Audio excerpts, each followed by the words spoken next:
Hello, my name is Konstantina Tsiouri. I'm a primary school teacher with a strong interest in environmental education, emotional expression, and experiential learning. This presentation was created as a task for immersive experiences and technologies course. Rather than approaching the concept of immersion with a static definition, I choose to explore it through contrast, lived experience, and practical examples from my own teaching practice. I hope this approach helps us see immersion not just as a technological feature, but as a deeply human, emotional, and pedagogical phenomenon. The term immersion has been defined, redefined, and discussed already extensively. But what truly matters is not memorizing a definition. What matters is noticing how presence, attention, emotion, and rhythm shape the quality of learning.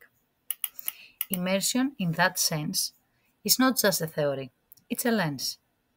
That's why I choose to present this concept not as a list of terms, but through contrast and real examples from environmental education. What immersion is not, and what it could be. This is how the concept becomes truly useful, not just intellectually, but also pedagogically. Let's practice it a little straight now. Close your eyes for a moment. Think of a time when you forgot what time it was, when you weren't just doing something, you were in it. Maybe you were drawing and didn't hear your name, or reading a story so vivid the world around you faded. Maybe you were in a swing under a tree and the breeze moved through the leaves in rhythm with your breath, or walking barefoot on soil, feeling not just the ground, but the life beneath it. No audience, no judgment, no noise. Just you, present, absorbed, and open. That's where exactly immersion begins. It's like a journey, a lived experience that begins inside. We'll start by understanding immersion as a psychological and emotional state, what it means to truly enter an experience, not just observe it. Then we'll move into the classroom. How can we, as educators, design for immersion? What makes a lesson just an activity, and what makes it unforgettable? Finally, we'll touch on immersive technologies. Can tools like VR or AR make learning deeper? There are moments when you don't just look at an image, you hear it. You don't just listen to a story, you carry it inside you. A mental state where here and there merge, where your awareness shifts. You are not just an observer, you are a part of the experience. And it often happens without you noticing.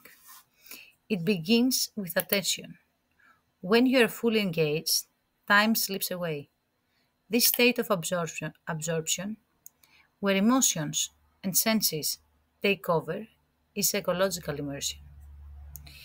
You are no longer looking at the experience, you are the experience. It's about feeling something deeply, being mentally and emotionally inside. And the more emotionally involved you are, the stronger the illusion of presence becomes. But what really helps it happen? Immersion doesn't appear at the push of a button. It's not triggered by facts or visuals. It's driven by rhythm, by flow, by emotional pull. It happens when purpose, input, and meaning come together.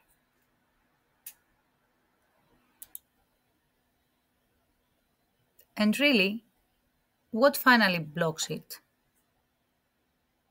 It disappears when experience becomes shallow or distant. When a student does something just to do it, not because something inside them is moved.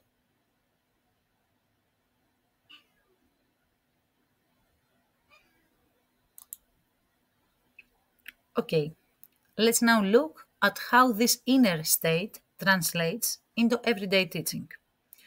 What can we shift in our practice to welcome it into the classroom? Not with flashy tools, but through empathy, rhythm, play, and meaningful roles. Let's start from the very beginning. How do we introduce a topic to our students? Do we simply name it and explain what it's about? Or do we open a door and let them step inside? Let's take an example for, again, environmental education. A lesson about soil and the life within it. Without the immersion mode, the teacher stands in front of the class and says, "Today we will learn about types of soil and how earthworms help the environment." Then a few pictures follow. Later, a worksheet. The goal is clear, but the child stays outside the experience.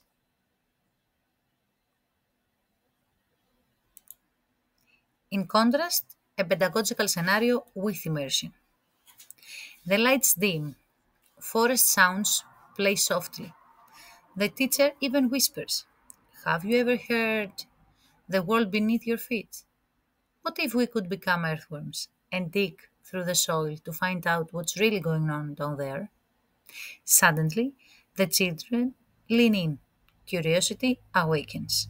The topic has not only been introduced, it has been entered. In the first case, learning begins with information. In the second, it begins with imagination. We offer a stimulus, something that triggers a question before there is an answer, something that creates an emotional and cognitive readiness. That's why the immersive introduction doesn't name the topic, it creates a whole world. Now we are in the middle of the experience. But are the students immersed or just moving? Let's return to our soil and worms lesson. At the scenario without immersion, the students cut out paper worms, glue them on worksheets, and label them with facts. They finish quickly. The task was active, but not alive. There were not personal investment actually, but with immersion, the classroom transforms. Children crawl on the floor, blindfolded, following sounds and textures to tunnel through the soil as the real worms. They feel textures, they make choices, they explore roles and possibilities. The content isn't just taught, it's lived. At this stage, the key is embodied exploration, not just answering, but becoming. The learner feels autonomy and enters a flow state. The more multi-layered the experience, physically, emotionally, imaginatively, the deeper the immersion. Finally, when the activity ends, what comes next? Let's return to our forest soil exploration. Without immersion, the students are asked, "What did you learn today?" Write 3 sentences. They just repeat facts. Worms help the soil. Soil has layers. The tone is formal, external.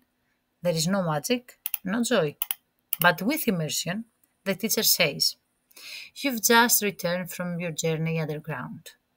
What did you see?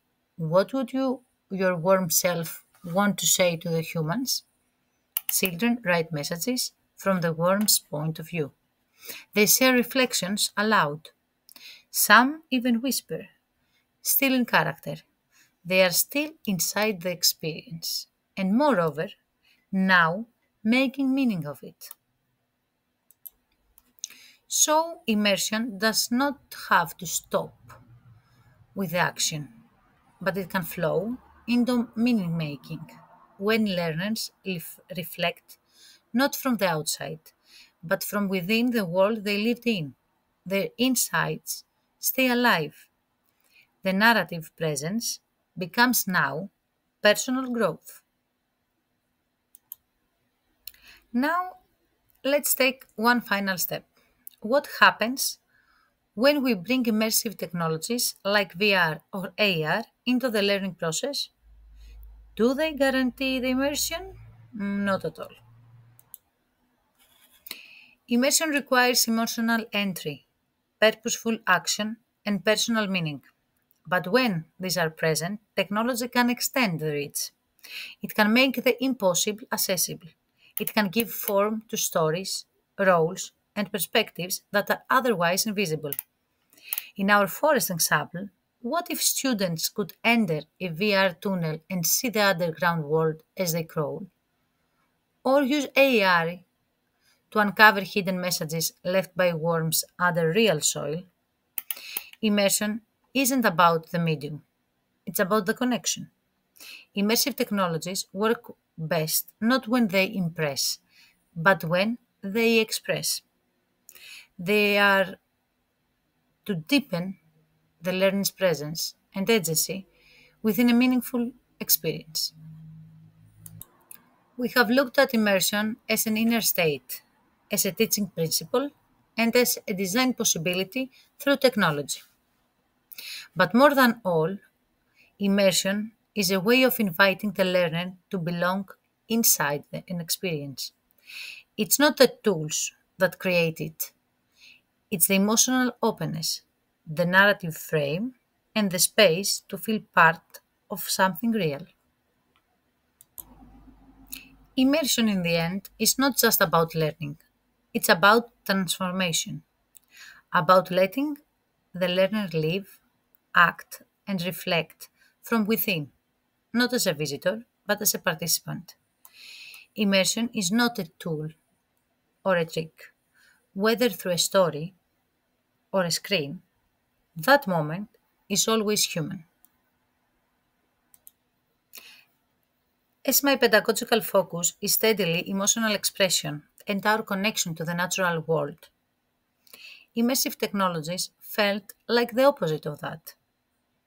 Screens, codes, headsets, they seemed distant from soil, rhythm, and human warmth. But in real, when used with care, with story, with presence, and with empathy, these tools can help us get closer, closer to how children feel, closer to how nature speaks.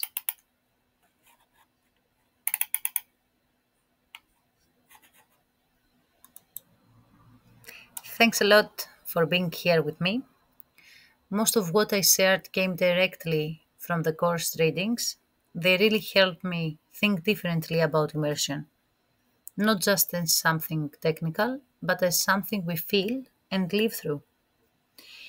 You will find all the references on the tech next slides in case you would like to explore them too. See you in the next task.